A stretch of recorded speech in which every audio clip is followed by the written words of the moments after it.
Mesdames, Messieurs, bonsoir et bienvenue dans cette édition. Dans l'actualité de ce mardi, collision entre un camion et un minicar sur la route de Nioro.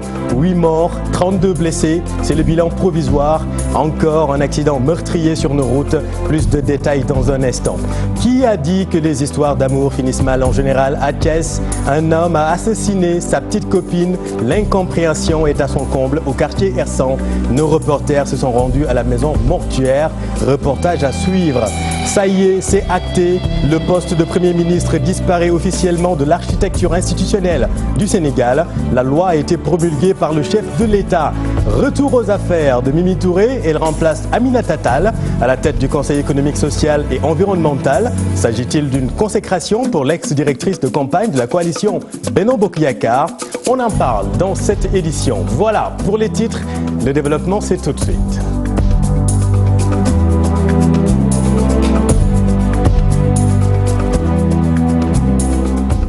Encore un accident meurtrier sur nos routes et cette fois-ci c'est sur la route de Nioro dans le sud-est de Kaolack. 8 morts et une trentaine de blessés. C'est le bilan provisoire de la collision entre un camion et un minicar. Le drame a eu lieu à la sortie du village de Sikatoum dans la commune de Kerbaka. Suivons les explications du commandant Aouna Diallo. Lorsqu'on est arrivé sur les lieux, on a trouvé un nombre important de victimes, d'où la cause de l'activation de PRV, point de regroupement des victimes. Entre-temps, des véhicules civils particuliers ont eu à évacuer une dizaine de victimes. De victimes de blessés. Le bilan provisoire fait état de 25 victimes, dont 5 décédés, malheureusement. Voilà. L'accident a impliqué 2 véhicules grand modèle, c'est-à-dire un minicar en provenance de Kaolack, de Nioro plutôt, et un camion Ben en provenance de Kaolack. Oui, on a trouvé des personnes qui ont perdu la vie sur le coup. Maintenant, le bilan peut changer d'un moment à l'autre parce que les victimes ont été évacuées à l'hôpital régional Ibrahima Niasse. Donc l'état des victimes sera précisé ultérieurement. C'est une collision frontale. Vous allez voir par vous-même l'impact des 2 véhicules. Mais l'enquête est du rôle de la gendarmerie qui va déterminer les causes et les responsabilités.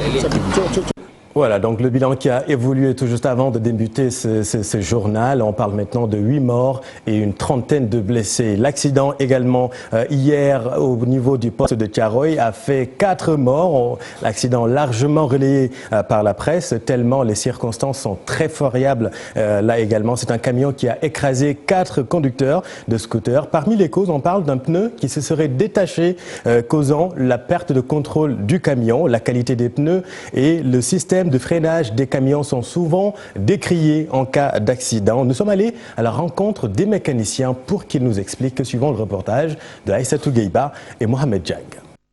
La sécurité routière, encore secouée par un tragique accident à Poste Thiaroye.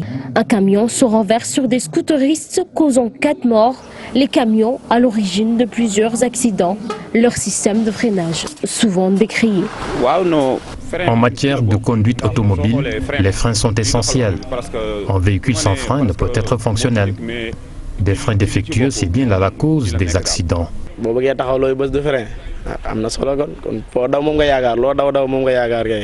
Mais pour ces techniciens, d'autres aspects font que les camions deviennent de vrais dangers publics. C'est pas normal. Parce que rouler sur les ponts, ça n'est pas sûr. Je vais vous dire, il existe une différence entre les camions et les voitures. Les freins des camions fonctionnent à l'air. S'ils n'ont pas d'air, ils peuvent déraper à tout moment. Tandis que les voitures fonctionnent avec un système de câbles. Voyez ce camion par exemple. Il a 2 tuyaux d'air suspendus sur les côtés. Des pneus bricolés pour éviter de les changer favorisent également un risque d'accident. Tout le monde ne peut s'offrir des pneus neufs. Conséquence, on se rabat sur des pneus de seconde main, parfois bien entamés. Et dans de telles situations, les dérapages sont garantis. Malgré les mesures et dispositions mises en place par les pouvoirs publics, les accidents de la route ne cessent de se produire. Défaillances techniques ou erreurs humaines, des causes sont toujours identifiées. Mais comment vraiment affermir la série de drames sur nos routes ? Merci beaucoup Aïssatou. Une histoire d'amour qui tourne mal à Thiès. Au quartier Ersan, Koumbayad, une jeune fille de 18 ans a été assassinée par son petit copain. Pour l'heure, le meurtrier est introuvable. Cher Anta Diop, c'est la tire. Ersan, un quartier très populaire. Nous sommes chez la famille Yad. Les gens accourent de partout pour venir partager la douleur. Koumbayad, une jeune fille âgée de 18 ans, a été atrocement tuée par son copain. Selon le grand frère de la victime, Koumba avait disparu depuis 2 jours.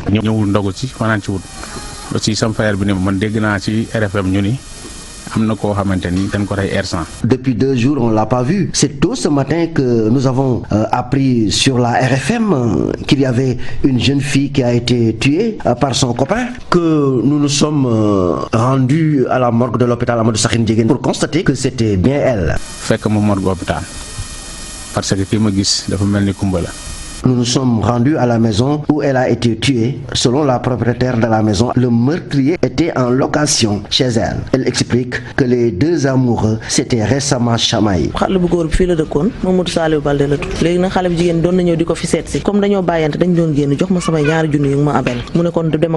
Les 2 amoureux s'étaient chamaillés parce que la fille avait pris la décision de quitter son copain. C'est ainsi que j'ai entendu ce dernier lui demander l'argent et le téléphone portable qu'il lui avait donné, et il l'a tué dans cette chambre. Le présumé meurtrier actuellement est en cavale et la police a ouvert une enquête.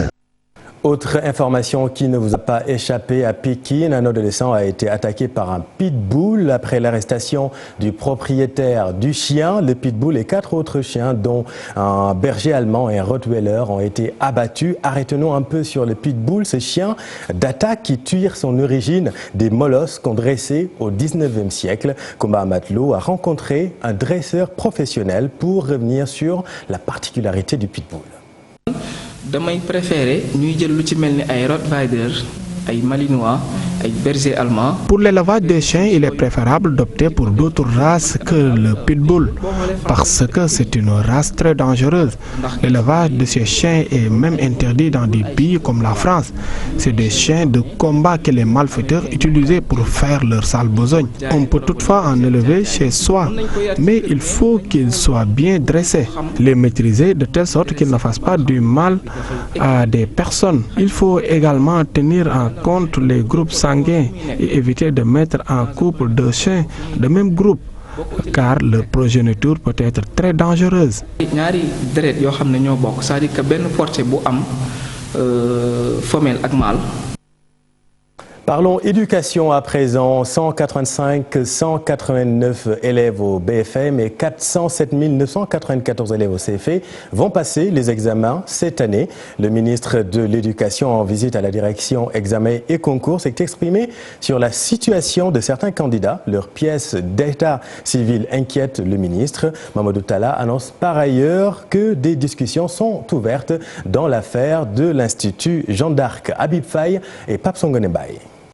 Ils sont 185 189 candidats à examiner au brevet de fin d'études moyen et 407 994 au certificat de fin d'études élémentaires. En visite à la direction examens et concours, le ministre de l'Éducation se dit rassuré pour un bon déroulement de ces 2 examens. Nous avons vu avec vous d'ailleurs plus de 5 millions de copies. C'est extrêmement important. Et ça concerne tout l'étendue du territoire. Donc ces 2 examens et ce concours exigent donc une bonne préparation. Et d'après la planification que nous avons vue, nous sommes très heureux et très satisfaits de tout ce qui est en train d'être mené. Par contre, les pièces d'état civil des potages posent problème. Sur ce, le gouvernement compte apporter des solutions définitives. Chaque année, nous avons pu trouver des solutions. Et cette année également, nous allons en trouver. Mais en réalité, il faut aller au-delà des solutions qu'on répète chaque année. Il faut trouver une solution structurelle, vraiment régler ce problème définitivement. Et ça appelle l'intervention et des familles, des collectivités locales, des partenaires sociaux, de tous ceux qui sont autour de l'enfant, de l'élève. C'est ceux-là donc qui doivent donc accompagner ce changement. L'affaire de l'institution Sainte Jeanne d'Arc, Mamadou Talla met de l'eau dans son vin. Des discussions sont entamées, dit-il, lors de cette visite. Ce matin, nous avons tenu une réunion avec le directeur de l'enseignement catholique. Tout cela, c'est pour prôner la paix au Sénégal, car la cohabitation entre musulmans et chrétiens est toujours parfaite. Le directeur des examens et concours fustige l'absence de rigueur dans le suivi pour régler les problèmes liés à l'état civil. Merci Habib. L'affaire Falocène toujours pas élucidée 12 mois après la mort du jeune étudiant. Souvenez-vous, c'était le 15 mai 2018. L'espoir était pourtant de mise pour voir la lumière jaillir dans cette affaire au début. Mais depuis que le dossier a été transmis au procureur de la République, Serigne Bassirou Gueye, eh bien les choses traînent. Retour sur les faits, Ibrahima Kane. Un an après le meurtre de Falocène à l'UGB suite à des affrontements entre étudiants et forces de l'ordre, justice n'est toujours pas rendue malgré les assurances données par les autorités au lendemain de la mort du jeune étudiant. Le ministre de la Justice d'alors, le procureur de la République, soutenait que l'enquête serait bouclée dans la semaine du meurtre et les responsabilités situées. Mais aujourd'hui, c'est l'omerta totale dans ce dossier. Pourtant, Augustin Tine, ministre des Forces armées à l'époque, avait donné un indice clair sur l'identité du tireur, mais jusque-là, rien, personne n'est inquiété dans cette affaire. Une situation peu compréhensible quand on sait que même le chef de l'État avait donné des instructions claires pour que les responsabilités soient situées et que justice soit rendue le plus rapidement possible. Le dossier est toujours au point mort, au grand regret de la famille du défunt et de la communauté estudiantine. L'auteur du crime, quant à lui, court toujours comme un intouchable. Pourquoi donc aucun présumé coupable n'est appréhendé dans cette affaire? L'auteur du crime bénéficie-t-il d'une haute protection d'État? Autant de questions que les justiciables se posent, mais jusque-là, sans réponse. Et ce matin, les étudiants de l'université Gaston Berger de Saint-Louis ont organisé une marche pacifique pour réclamer la justice dans cette affaire. Un an après l'assassinat de leurs camarades au campus social, ils invitent également les autorités universitaires au dialogue pour mettre fin enfin à la crise à l'UGB. Ousseynou Diop, Habib Seck. Les étudiants de l'université Gaston Berger de Saint-Louis ont organisé cette marche pacifique pour réclamer justice dans l'affaire Falocène.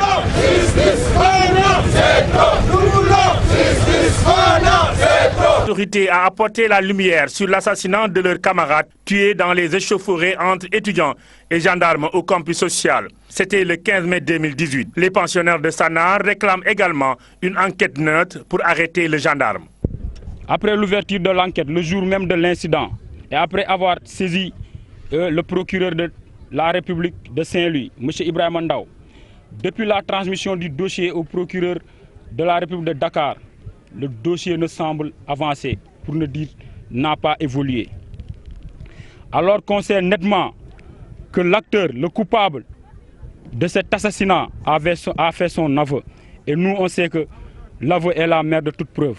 À l'UGB, les étudiants de Sanar ont également suspendu les journées sans ticket GST entamées depuis quelques jours. Ils réclament désormais des négociations sérieuses entre les trois parties. J'ai dit que la coordination a décidé de faire violence sur elle-même en suspendant en ce moment le mot d'ordre de GST illimité dans le seul but d'appeler les autorités, surtout internes, à dialoguer.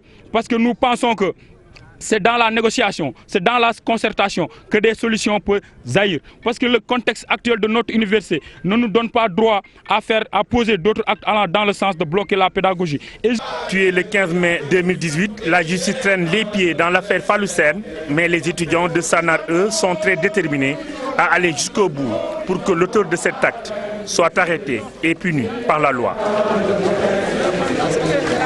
Et puis, visite des centres professionnels par le ministre de tutelle. Dame Diop s'estime heureux des équipements trouvés dans les centres avant la réception des véhicules offerts par l'Union européenne. Reportage Mamadou Fall, Mohamed Nabidjeng. La formation professionnelle, l'un des chemins qui mène à l'émergence. L'émergence d'ici 2035, une vision du président de la République soutenue par les centres professionnels. Pour sa première sortie, le ministre de la formation professionnelle s'est inquiété de la situation actuelle de nos différents centres. J'ai été agréablement surpris par ce que j'ai vu, aussi bien au CFMPL qu'au CNQP. Je l'ai dit maintenant, l'objectif du ministère, c'est d'aller vite dans l'enrôlement des jeunes. Nous avons des structures qui sont relativement bien équipées et il faudra diversifier les offres, être innovant, être imaginatif pour diversifier les offres adaptées à notre économie. Des centres qui répondent aux normes, bien vrai que certaines contraintes ont été soulignées. Les problèmes, les contraintes que nous avons écoutées, entendues, nous les étudierons avec le cabinet et le ministère, nous tenterons d'y apporter des solutions. Je pense que ce que nous avons vu au CFMPL nous rassure. Pour le CNQP, je pense que j'ai dit au directeur général, je suis agréablement surpris de ce qui se fait. Nous allons l'accompagner pour la modernisation de ses infrastructures. Une bonne politique de l'emploi amène l'Union européenne à accompagner notre pays dans cette quête en lui dotant de véhicules. On a fait des actions qui visent à informer les jeunes sur les opportunités économiques dans les différentes régions du Sénégal.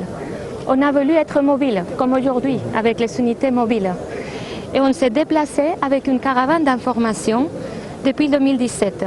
C'est une espèce de village itinérant.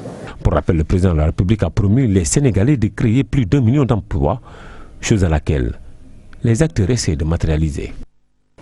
Merci beaucoup Modou. Et puis sachez que le Sénégal n'a plus de Premier ministre. Le poste disparaît officiellement de l'architecture institutionnelle après son vote le 4 mai dernier à l'Assemblée générale.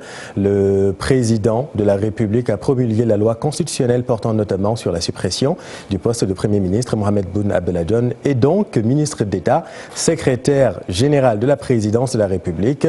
L'histoire bégaye puisque, comme vous le savez, le Sénégal s'était déjà passé de Premier ministre dans les années 60 sous Senghor et au début des années 1980 sous Abdou Diouf.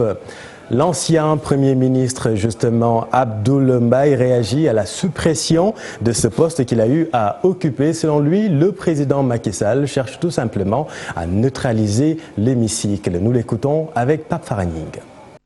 Quand vous avez un manque d'efficacité au niveau d'une structure, d'une institution, commencez par changer les hommes.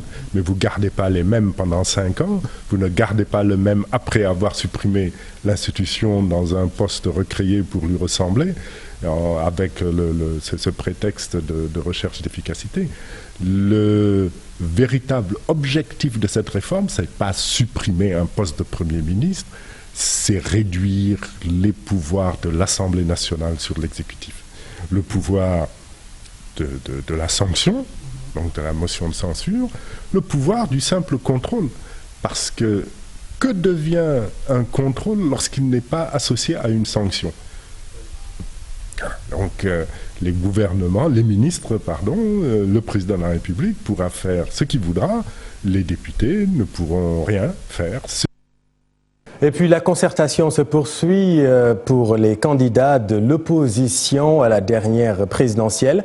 En réunion ce mardi, Maître Madi Kenyan, Idrissa Seck et le professeur Issa Sall ont affirmé leur adhésion totale à la position affichée par le Front national de résistance concernant le dialogue national. Tout comme le Front, ils exigent une concertation sincère et constructive menée sous la conduite d'une commission cellulaire composée de plusieurs personnalités neutres et crédibles. Ousmane Sonko n'a pas pris part à la rencontre en raison d'un voyage, mais il dit adhérer à toutes les décisions qui seront prises par Idrissa Seck et compagnie. Le congrès de la Renaissance And Dekil Bok est né. C'est la nouvelle alliance politique initiée par des partis de l'opposition et quelques mouvements, dont ACT de Abdoul Mbaye, Mouvement Tekki de Mamadou Lamine Diallo, Thierno Alassane Sall de la République des Valeurs, Ensemble du juge Ibrahim Adem. Objectif, créer un large rassemblement des forces vives de la nation. Pape Faragning et Pape Sangone Mbaye. Des leaders de l'opposition se retrouvent dans une nouvelle alliance. Son nom, le Congrès de la Renaissance démocratique And Dekil Bok. Objectif, faire face au régime en place en restaurant les valeurs républicaines. Mais là, nous avons essentiellement le souci de construire un projet commun pour le Sénégal et pour les Sénégalais. Il doit consister à restaurer la démocratie dans notre pays qui est en train de vivre un recul démocratique dramatique. Vous savez, justement, c'est-à-dire lutter avec Macky Sall, avec les dérives qu'il est en train de faire. Lutter avec lui, c'est plus faire lutter le peuple. La structure regroupe les partis comme ACT, République des Valeurs, la LD Debout, Tekki, Ensemble du Jusdem, entre autres. Ses opposants partagent les mêmes idéaux. La politique, ce n'est pas de la violence. La politique, en tout cas nous, telle que nous la concevons, c'est une action visant à créer l'éveil des consciences autour, en faisant valoir des idéaux auxquels nous sommes très attachés. Vu que nous partageons des valeurs, en tout cas avec certains de ces acteurs politiques, nous avons décidé ensemble pour une refondation politique, une refondation, une renaissance démocratique dans ce pays, de mettre en place ce congrès. L'ancien Premier ministre, membre fondateur de ce congrès, ne participera pas au dialogue politique. Je ne m'assois pas en face de quelqu'un qui ne respecte pas sa parole. Je ne m'assois pas en face de quelqu'un qui a bradé les intérêts de notre pays et qui a été capable de présenter un faux rapport de présentation à un conseil des ministres. Le congrès de la Renaissance démocratique And Dekkil Bokk vient s'ajouter aux organisations de l'opposition déjà existantes. Il s'agit entre autres du Front de résistance démocratique nationale et du Front de résistance nationale. Mais Abdoul Mbaye et Sié sont déterminés à imposer un rapport de force à Macky Sall. Sunu Élections tire son bilan de la présidentielle 2019. La plateforme des missions d'observation de la société civile du Sénégal évalue sa participation au scrutin du 24 février 2019. Une participation jugée responsable selon eux car les différents éléments de consensus ont été relevés. Fat Bintou Conté et Diafar Abba. Leur participation lors de ces dernières joutes électorales a été déterminante. La plateforme des missions d'observation de la société civile sénégalaise, composée de plusieurs organisations, évalue sa présence dans ce processus électoral. Une contribution jugée responsable. Nous avions envisagé de faire de la médiation politique, parce que chacun pouvait constater à un certain moment qu'il y avait une rupture du dialogue et des divergences sur les règles du jeu électoral. Et donc il fallait faire cette médiation pour essayer de pacifier l'espace politique, amener les acteurs à se parler pour éviter tout dérapage. Ça, c'était un volet du programme Sunu Élections. Nous l'avons fait. Et Dieu merci, nous avons assisté, vous l'avez vu tous, à un processus électoral paisible, pacifique. Même si des couacs ont été notés, ça et là. L'absence de dialogue, la rupture du dialogue à un moment donné a posé beaucoup de problèmes. Si le dialogue avait continué jusqu'au bout du processus électoral, je pense qu'on aurait eu beaucoup moins de difficultés lors de ce processus électoral. Et le parrainage également fait partie des aspects les plus négatifs de ce processus électoral. Je crois que la loi sur le parrainage doit être complètement revue. Pour le directeur des élections, la société civile sénégalaise a joué sa partition et de façon mémorable lors de ces dernières élections présidentielles. La participation du collectif des organisations de la société civile pour les élections, en partenariat avec le plateforme des acteurs non étatiques, l'ONG 3D, l'Union des magistrats du Sénégal, Gorée Institute, la commission épiscopale Justice et Paix et la PAT, à travers le programme Sunu Élections, a été plus qu'un pari réussi. Elle a été un facteur déterminant dans la pacification du processus électoral. Et pour les locales qui se profilent à l'horizon, cette même société civile compte aussi jouer un rôle prépondérant. Merci beaucoup Fat Bintou. Aminata Touré est la nouvelle présidente du Conseil économique, social et environnemental. Elle remplace à ce poste Aminata Tall qui a dirigé l'institution depuis 2013. Mimi Touré qui revient ainsi au devant de la scène après avoir quitté la primature en juillet 2014. Choromar Ndiaye. Conseil économique, social et environnemental. Aminata Tall part, Aminata Touré arrive. L'ancien Premier ministre, jusque-là envoyé spécial du président de la République, obtient sa part du gâteau. Une décision du président Macky Sall qui récompense le travail de Aminata Touré. Après un premier mandat à la tête du Conseil économique, social et environnemental, Aminata Tall est limogée 9 mois après sa reconduction pour un deuxième mandat. Militante engagée aux côtés du président de la République, Mimi Touré, démise de ses fonctions de Premier ministre depuis septembre 2013, n'a jamais baissé les bras. Elle a participé activement à toutes les échéances électorales. Elle a été nommée coordonnatrice du pôle parrainage du candidat Macky Sall à la présidentielle. Elle était également au cœur du directoire de campagne du candidat de Benno Bokk Yakaar. Aminata Touré revient ainsi aux commandes en dirigeant l'une des plus grandes institutions du pays. Le Conseil économique, social et environnemental, doté d'un budget de plus de 6 milliards, en plus des avantages. Le président de la République a également promulgué ce jour la loi constitutionnelle portant suppression du poste de Premier ministre avant de s'envoler pour la France. Merci Thioro. Et puis un peu de spiritualité teintée de culture dans ce journal avec la découverte de ce jeune talent, un artiste peintre qui, à travers ses toiles, s'intéresse à la religion. Vous allez le voir dans ce reportage. Les 5 piliers de l'islam sont le reflet de ses œuvres. Ibou Diouf, Jafaraba. Lui aussi, il sait bien profiter du Ramadan pour étoffer sa galerie. Dans cet espace, ces toiles, fruit d'une inspiration, orientée cette fois vers sa religion. J'ai choisi de travailler sur la religion parce que l'islam m'a beaucoup impacté dans ma vie. J'aime traiter, j'aime faire des sermons, j'aime rappeler les gens leur religion, l'essence de leur religion. Dans la religion, on peut faire des tableaux à l'infini et tous les tableaux sont des tableaux pleins de sens.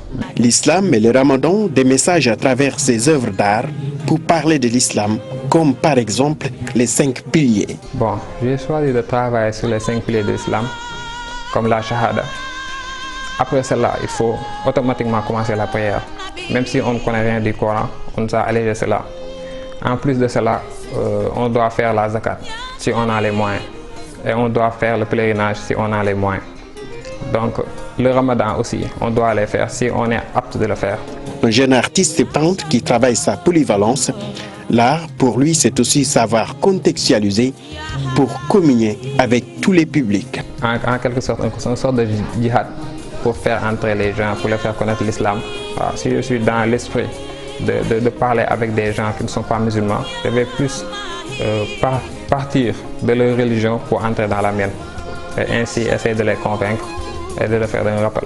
Adam Ndoye est artiste autodidacte. Malgré sa polyvalence, ce plasticien aime la technique de peinture AR. Le désir d'innover pour évoluer est aussi une source de motivation supplémentaire. Voilà, Chokran Ibou. Dans l'actualité hors de nos frontières, l'hommage national de la France aux 2 commandos marines tués au Burkina. Les manifestations soldées par des morts au Soudan, l'inhumation du prêtre et des 5 fidèles assassinés dans l'église de Dablo au Burkina. Mais d'abord, l'attaque d'une autre église à Dolbel, cette fois-ci au Niger. Récit Daniel Diouf. Un militaire et 5 manifestants ont trouvé la mort dans la soirée du lundi à Khartoum au Soudan, quelques heures seulement après l'annonce d'un premier accord sur la transition politique entre les généraux au pouvoir et les leaders de la contestation populaire. Ces leaders avaient repris lundi des discussions avec les militaires au pouvoir sur l'avenir du pays, après 3 décennies d'un règne sans partage exercé par Omar el-Béchir. La situation est redevenue calme ce mardi. Attaque d'une église à Dolbel au Niger, non loin de la frontière du Burkina Faso. Le véhicule de l'église a été emporté par les assaillants venus du Burkina. Le prêtre blessé par balle est évacué pour des soins.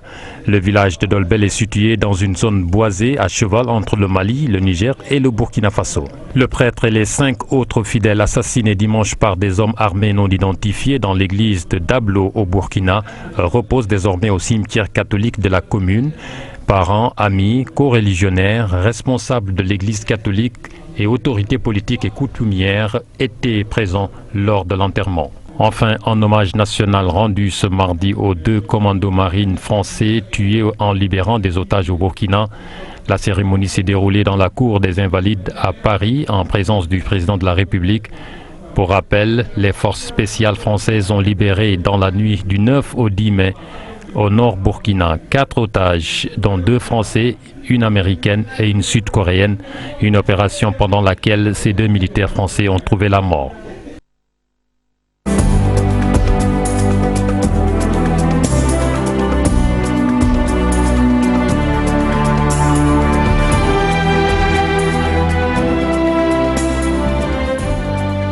D'abord le football avec la Coupe du Monde U20 Pologne 2019. L'équipe nationale U20 du Sénégal entre dans le vif de sa préparation avec un premier match amical ce mercredi face à l'Uruguay qui va participer également à ce mondial dans le groupe C.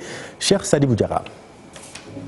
L'équipe nationale des juniors du Sénégal, bien arrivée en Pologne, terre d'accueil de la Coupe du Monde de la catégorie. À Lodz, ville qui va accueillir les rencontres du groupe A qui réunit le Sénégal, Tahiti, Colombie et Pologne, les Lionceaux ont effectué déjà 2 entraînements.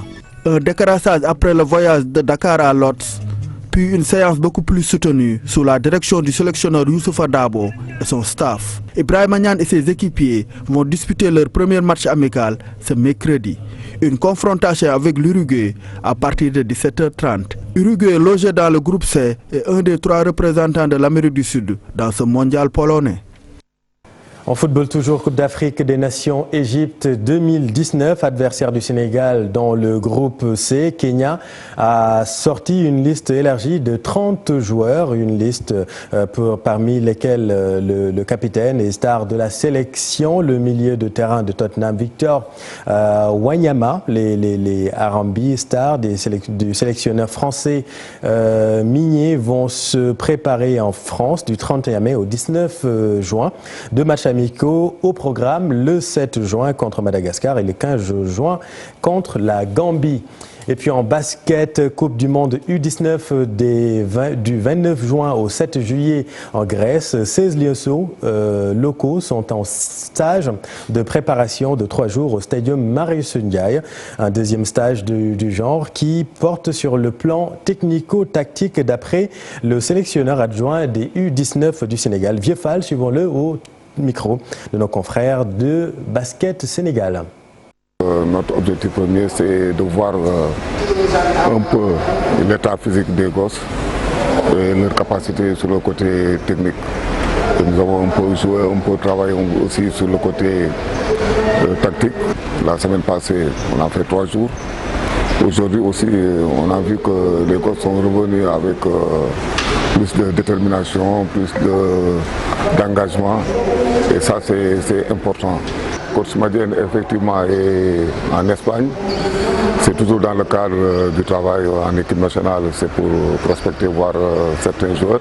La majeure partie de nos joueurs sont en Espagne. Et pour le reste du travail, on va continuer encore de faire 3 jours chaque semaine. Et vers la fin du mois, nous allons prendre l'équipe. L'équipe sera au vert. Et là, le travail, il y aura les expatriés qui sont là. Donc, on aura tout le groupe.